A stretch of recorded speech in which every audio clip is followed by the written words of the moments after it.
नहमदु व नुसल्ली अला रसूलिल करीम अम्मा बाद फ़ाऊज़ु बिल्लाहि मिनश शैतानिर रजीम बिस्मिल्लाहिर रहमानिर रहीम। मेरे मुअज़्ज़िज़ उस्ताद इकराम, मोहतरम मेहमानाने गिरामी, वालिदैन और अजीज दोस्तों, अस्सलामु अलैकुम। कल के बिछड़े हुए लोगों की कहानी लिखना, कल के बिछड़े हुए लोगों की कहानी लिखना, आज की बज़्म में उनका नहीं सानी लिखना। जिनकी राहों में उजाले मेरी चाहत ने किए, जिनकी राहों में उजाले मेरी चाहत ने किए, उनसे मंसूब मेरी दर्द कहानी लिखना।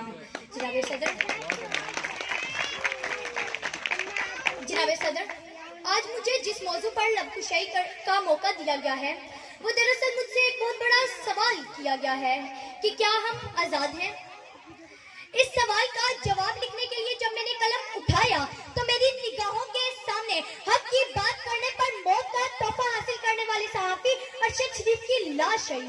तो फिर मेरे दिल में ये ख्याल आया कि ऐसा एक वाक़या हर मुल्क, हर कौम, हर वतन, हर मिट्टी, हर जगह हो जाता है, लेकिन फिर मेरे ख्यालों में बच्चों के सामने सड़क पर जाति का निशाना बनने वाली वो माँ आई, जिसे मुझे ये लिखने पर मजबूर कर दिया कि हम आजाद नहीं, हवस के कैदी हैं। कि इतने में इस बात ने मेरे दिल को तसल्ली दी कि देखो, आजाद मुल्क में बैठकर नाशुक्री जैसे अल्फाज मत लिखना।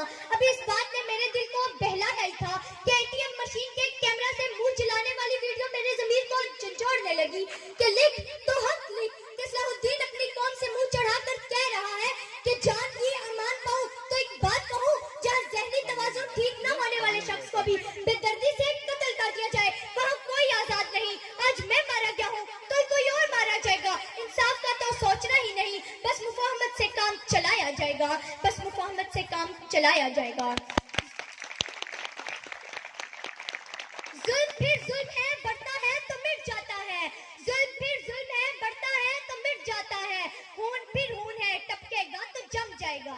जनाब आला, अभी मेरे लिखने की जसारत इतनी थी कि फलस्तीन, कश्मीर, बर्मा और चेचनिया के मुसलमानों ने चीख चीख कर पुकारा कि ए बेखबर, तू तो आजादी की नेमत से आशना ही नहीं, तेरी तो अभी इस मौजू पर लिखने की उम्र ही नहीं। तू तो आजाद है, तू आज पढ़ने को आजाद है, तू आज इस स्टेज पर खड़े होकर तकरीर करने को आजाद है, तेरे घर के मर्द अपनी इबादत गाहों में इबादत करने को आजाद है। चलो मान लिया 20% लोग माशरे में खराबियों की वजह से नाइंसाफी का शिकार हैं, तू तो उनके हक में आवाज उठाने को आजाद है। हमें तो ये हक भी नहीं, हमें तो ये हक भी नहीं कि बैतुल मुक़द्दस पर अपना परचम लहरा सके। हमें तो ये हक भी नहीं कि श्रीनगर को अपनी मलकियत बना सके। अरे अगर आज तूने इस कलम से खुद को आजाद ना लिखा तो याद रख, तूने 1947 की जदोजहद पर वार किया। तूने लफ्ज आजादी को रुस्वा होने की बहुत बड़ी नेमत से इनकार किया। तूने लफ्ज आजादी की गलत तशरीह करके दाम बहुत बेकार किया और तूने खुद को कैदी कहकर कलम का गलत इस्तेमाल किया। तूने खुद को कैदी कहकर कलम का गलत इस्तेमाल किया।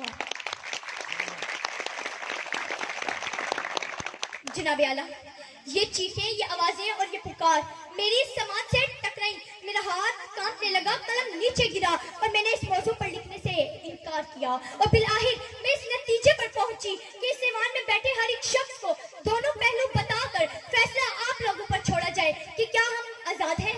लेकिन फैसला करने से पहले कि याद रखिएगा, हम इब्ने रुश्दी ही नहीं, हम जाबिर भी, हम कुन्नी भी, हम इब्ने खल्दून तिबरी भी, हम इब्ने सीना, इब्नुल हैशम, अल बैरूनी तूसी भी, हम शायरी में शिराजी हैं, हम नगमागिरी में फिरदौसी हैं, हम ख्याल दलेशा बूटी के, हम रूमी की मसनवी हैं, हम साज बने तो बुल्ले शाह, हम सोज बने तो वारिस शाह, हम अक्ल बने, हम शाह लतीफ बने, हम वस्त बने, हम रक्स बने, हम सच्चल सरमस्त बने। जब जंग हुई तो दुल्ला दरिया हान बने, जबकि अमन हुआ तो अकबर के लोरतन बने।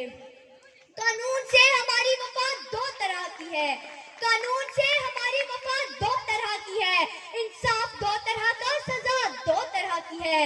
एक छत पे तेज धूप है, एक छत पे बारिशें, एक छत पे तेज धूप है, एक छत पे बारिशें, क्या कहिए आसमां पे घटा दो तरह की है। कांटों को आप देती है फूलों के साथ साथ, कांटों को आप देती है फूलों के साथ साथ, अपने लिए तो बादे सभा दो तरह की है।